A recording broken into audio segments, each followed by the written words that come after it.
this one here, you'll need a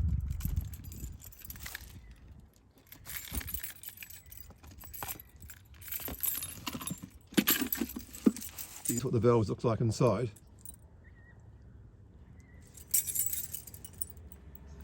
And that's how you turn it off.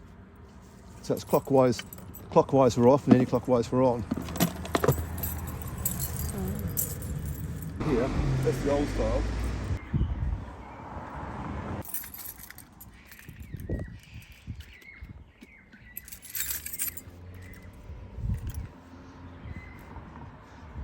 Down there is a shut-off valve, and you just got to put your hand down there, clean the cobwebs out first, make sure we've got any nasty spiders out of there, and just turn it clockwise for off, anti-clockwise for on. You might need a screwdriver and clean the dirt out of it. It's covered in dirt.